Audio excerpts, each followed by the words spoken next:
चाहेंगे हम सब श्रोताओं से ये इच्छा व्यक्त की जा रही है आर्य श्रोताओं की कि हमें आदरणीय श्री गौतम खट्टर जी को, जो हमारे प्रेरणा स्रोत हैं, जो युवा हैं, उनको एक बार बहुत थोड़ा सुना है, वे 3-4 मिनट के लिए एक बार फिर हमें अपनी वाणी से लाभान्वित करेंगे। और मेरा तो अनुरोध है कि उनको यूट्यूब पे लगातार सुना करिए। वो इंटरव्यू के माध्यम से, इंटरेक्शन के माध्यम से बहुत कुछ हमें प्रदान करते रहते हैं। श्री गौतम खट्टर जी। ओम विश्वानि देव सवितर दुरितानि परासुवा यद्भद्रम तन्यासुवा।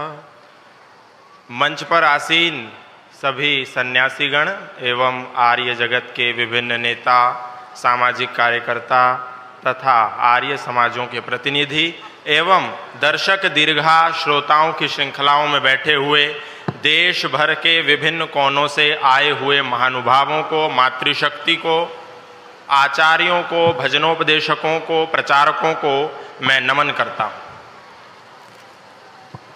जब टंकारा की इस धरती पर हम जगतगुरु महर्षि दयानंद को स्मरण कर रहे हैं तो एक छोटी सी बात मुझे स्मरण आती है। जब मैं इस संसार के विभिन्न मत, पंथ, संप्रदायों और मजहबों को देखता हूं, जितनी हाय हत्या, जितनी मारकाट, जितनी चीख चिल्लाहट, जितनी छटपटाहट, जितनी घबराहट आज इस संसार में मत, पंथ, संप्रदायों और मजहबों के नाम पे चल रही है, उतनी तो एक देश और दूसरे देश के बीच में भी नहीं है। बहुत सारे लोग अलग अलग संप्रदायों के खड़े होकर के कहते हैं, बहुत सारे राजनेता अलग अलग कोनों से खड़े होकर के कहते हैं कि हिंदू, मुस्लिम, सिख, ईसाई आपस में हैं भाई भाई। लेकिन हिंदू, मुस्लिम, सिख, ईसाई आपस में हैं भाई भाई, ईश्वर, अल्लाह, तेरो नाम, ये हमको हिंदू ने ही हमेशा गाया। ये गीत कभी भी मस्जिद और मदरसों से सुनने में नहीं आया। जितने भी दुनिया के लोग सभी मुसलमानों को, ईसाइयों को अपना भाई बताते हैं और भाईचारे की, सेकुलरिज्म की बीन बजाते हैं, उनको ऋषि दयानंद का सत्यार्थ प्रकाश पढ़ना चाहिए। सत्यार्थ प्रकाश में ऋषि दयानंद वो दुनिया के पहले महापुरुष हुए, पहले युग प्रवर्तक हुए, पहले महामानव हुए, जिन्होंने डंके की चोट पर 14वें समुल्लास में इस्लाम के दुर्चरित्र को खंडित किया। पहले हम लोग भ्रमित थे, हम उन्हें भाई मानते थे, लेकिन वो लोग दिन में 5 समय जब अपने मस्जिदों से आजान देते थे, ये नारा लगाते थे, कहते थे ला इलाहा इल्लल्लाह मुहम्मदुर रसूलुल्लाह, अशहदु अल्ला इलाहा इल्लल्लाह व अशहदु अन मुहम्मदन अब्दुहु व रसूलुहु। हम रोज सुनते हैं, आज भी सुनते हैं, हर मदरसे से, हर मस्जिद से यह आवाज आती है, लेकिन हम इस बात का अर्थ नहीं जानते। इस बात का अर्थ है कि अल्लाह के सिवा कोई इबादत करने योग्य नहीं है और मोहम्मद के सिवा उसका कोई रसूल नहीं है। ना सिर्फ ये बात वो कहते हैं, जब आप राम जी की शोभा यात्रा को लेकर के उनकी मस्जिदों के बाहर से निकलते हैं तो आपके ऊपर पत्थर बरसा करके ये बात को सिद्ध करते हैं कि अल्लाह के सिवा कोई इबादत करने योग्य नहीं है, इसीलिए तुम इस देश में राम की शोभा यात्रा नहीं निकाल सकते। ये बात हमको आज नहीं, 1875 में ऋषि दयानंद ने सत्यार्थ प्रकाश के 14वें समुल्लास में कही, लेकिन हमको आज उनके चले जाने के, आज उनके इस धरती पर आने के 200 साल के बाद भी ये बात हमको समझ में नहीं आई। प्रासंगिकता है ऋषि दयानंद के उस सत्यार्थ प्रकाश को जन जन तक पहुंचाने की। इसीलिए मैं इस देश के प्रत्येक युवा से कहता हूं कि वीर जवानों, इधर उधर के मत गंदे इतिहास पढ़ो। अगर आपको पढ़ना है तो सत्यार्थ प्रकाश पढ़ो, अगर आपको पढ़ना है तो सत्यार्थ प्रकाश पढ़ो। अरे वेद और उपवेद, इसी में 6 वेदों को अंग समझ, निरुक्त, निघंटु, अष्टाध्यायी, छंद, व्याकरण, संग समझ, बंद मोक्ष के 2 मार्ग, तुम करके योगाभ्यास पढ़ो। अगर आपको पढ़ना है तो सत्यार्थ प्रकाश पढ़ो। दुनिया की एकमात्र पुस्तक जो आपको सत्य से, जो आप अनभिज्ञ हैं, उससे भिज्ञता, उससे परिचय कराती है। ऋषि दयानंद ने डंके की चोट पर कहा और बताया इस दुनिया को।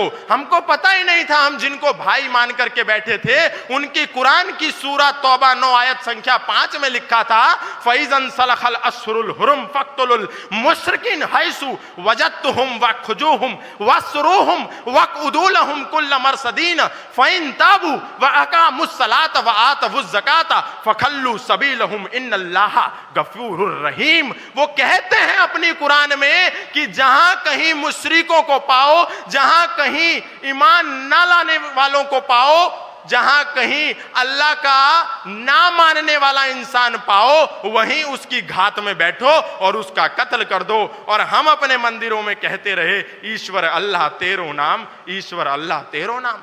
आज हमको ऋषि दयानंद का ये जो सत्यार्थ प्रकाश का वाक्य है वो पहुंचाना है। हमारा सनातन धर्म तो कहता है सर्वे भवन्तु सुखिनः सर्वे सन्तु निरामया सर्वे भद्राणि पश्यन्तु मा कश्चित् दुःख भाग् भवेत्। ऋषि दयानंद तो कहते हैं इंद्रम वर्धन्तु अप्सुरः अपाघ्नन्तो रावणा क्रीडवन्तो विश्वमार्यम। हमें इस दुनिया को हिंदू नहीं बनाना, हमें इस दुनिया को मुसलमान नहीं बनाना, हमें इस दुनिया को ईसाई नहीं बनाना, और हमें इस दुनिया को जैन बौद्ध यहूदी पारसी जाट मराठा नहीं बनाना, गुजर नहीं बनाना। हमें इस संसार को आर्य बनाना है, श्रेष्ठ बनाना है, ऊंचा बनाना है, विचारों से उच्चता वाला बनाना है। लेकिन वो क्या कहते हैं? वो कहते हैं कातिलुल लज़ीना ला युमिनूना बिल्लाहि वला बिल यौमिल आखिर वला युहर्रिमूना मा हर्रमल्लाहु व रसूलहु वला यदीनूना दीनल हक़्क़ मिनल लज़ीना ऊतुल किताबा हत्ता युअतुल ज़िज़यत अन यदिव्वहुम सागिरून। हे ईमान ना लाने वालों, तुम्हारा एक दिन ऐसा हश्र होगा कि तुम्हारे घरों पर हमारा कब्जा होगा। ये वो कहते हैं कुरान की सूरा तौबा 9 आयत संख्या 29 में। लेकिन हम तो वेद नहीं पढ़ते, हम तो गीता नहीं पढ़ते, हम तो उपनिषद नहीं पढ़ते, हम तो वाल्मीकि जी की विशुद्ध रामायण नहीं पढ़ते, हम तो मनु जी की मनुस्मृति नहीं पढ़ते। तो हमको क्या पता उनकी कुरान में क्या लिखा है और वो क्या तैयारी कर रहे हैं, हमको नहीं पता। इसीलिए हम भाईचारे की बीन बजाते हैं, वो आकर के हमको चारा बना करके खा जाते हैं। कितने दुर्भाग्य की बात है, ऋषि दयानंद ने जो हमको बताया था, हमको शत्रु बोध दिया था कि तुम्हारे सामने जिसको तुम भाई मान करके बैठ गए हो वो शायद तुम्हारा भाई नहीं है, वो तुम्हें चारा बनाने के चक्कर में है। आज ऋषि दयानंद की 200वें जन्मोत्सव पर हमें ऋषि दयानंद का मूर्ति पूजा का सिद्धांत तो बताना ही बताना है, लेकिन साथ साथ जो उन्होंने 14वें समुल्लास में कहा, जो उन्होंने 13वें समुल्लास में कहा, और सबसे बड़ी बात जो उन्होंने पहले समुल्लास में ईश्वर की सच्ची अवधारणा दी, उसको भी जन जन तक पहुंचाना है। फिर कहूंगा, करेक्ट करने से पहले सनातनियों को अपने आप से कनेक्ट करना है, उसके बाद करेक्ट करना है।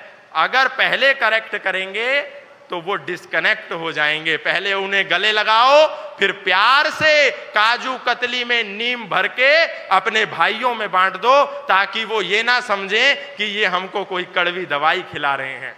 इसलिए और भी बहुत सारे हमारे नौजवान हैं आजकल ईसा मसीह के बहुत हालेलुया हालेलुया करते फिर रहे हैं, और पंजाब में तो बहुत बड़े स्तर पर धर्मांतरण का कुचक्र चल रहा है। बड़े बड़े गीत और भजन संगीत कर रहे हैं, किसके? हालेलुया और ईसा मसीह के, कि ईसा ईसा बोल तेरा क्या लगेगा मोल, ईसा तेरा कृष्ण कन्हैया, ईसा मेरा राम रहैया, ईसा ईसा बोल तेरा क्या लगेगा मोल। अरे कभी उठा करके पढ़ लेना बाइबल में, वो बाइबल में मैथ्यू 10 चैप्टर नंबर 10 में 34, 35, 36 स्टेटमेंट में ये ईसा मसीह क्या कहता है। ईसा मसीह कहता है, do not suppose that I have come to bring peace to the earth, I did not come to bring peace but a sword.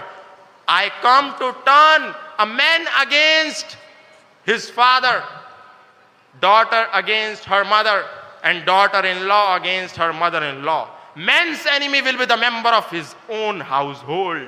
कौन कह रहा है? वो ईसा मसीह कह रहा है जिसको तुम प्रभु का बेटा मान करके बैठे हो। वो ईसा मसीह कह रहा है अपनी बाइबल में कि ये मत समझो कि मैं इस धरती पर शांति का पैगाम लेकर के आया हूं, मैं तो इस धरती पर तलवार चलाने आया हूं, मैं इस धरती पर एक बेटे को अपने पिता से जुदा करने आया हूं, एक बेटी को अपनी मां से जुदा करने आया हूं, एक सास को अपनी बहू से जुदा करने आया हूं।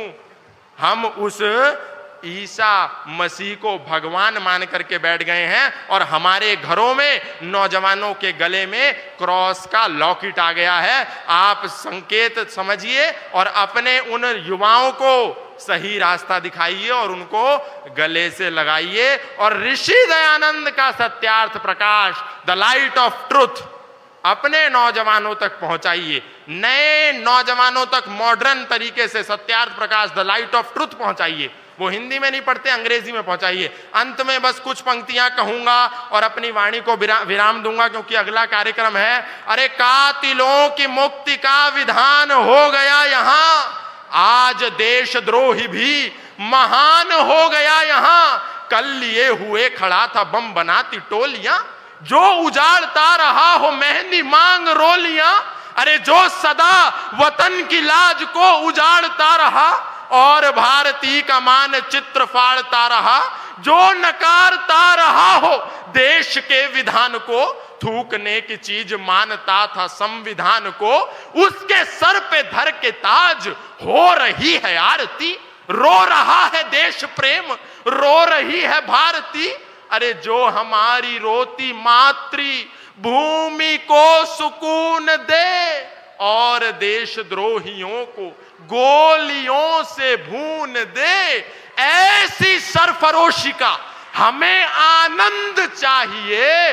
देश को पुनः ही स्वामी दयानंद चाहिए, देश को पुनः ही स्वामी दयानंद चाहिए। एक बार पीछे तक जोर से जय घोष लगा करके ऋषि भूमि पर हम ऋषि दयानंद को श्रद्धांजलि दें। बोलिए जगत गुरु महर्षि दयानंद की, जगत गुरु महर्षि दयानंद की, स्वामी श्रद्धानंद जी महाराज की, मर्यादा पुरुषोत्तम श्री राम की, योगेश्वर भगवान श्री कृष्ण की, धर्म की, अधर्म का, प्राणियों में, विश्व का। बहुत बहुत धन्यवाद, बहुत बहुत आभार। रोकने का मन नहीं होता है जब श्री गौतम खट्टर जी को हम सुनते हैं। बहुत ओजस्वी वाणी में, प्रेरक वाणी में, वीरता की वाणी में हम सब के अंदर जो है वही वीरता आ जाती है कि हमें भी इस देश पर, देश के लिए जो है, अपनी जाति के लिए, अपने धर्म के लिए, वैदिक धर्म के लिए बहुत कुछ करना है, बहुत कुछ जो है उसके लिए बलिदान करने की आवश्यकता है। और इसी नींव पर हमारा ये आर्य समाज वैदिक धर्म खड़ा है। अनेक बलिदानियों ने इस प्रकार से वेद के सत्य को और समाज के सत्य को सबके बीच रखा और स्वयं शहीद हो गए, लेकिन कभी भी ओम का झंडा नीचा होने नहीं दिया। मैं हमारे एक साथी जो लगातार मंच का संचालन कर रहे हैं,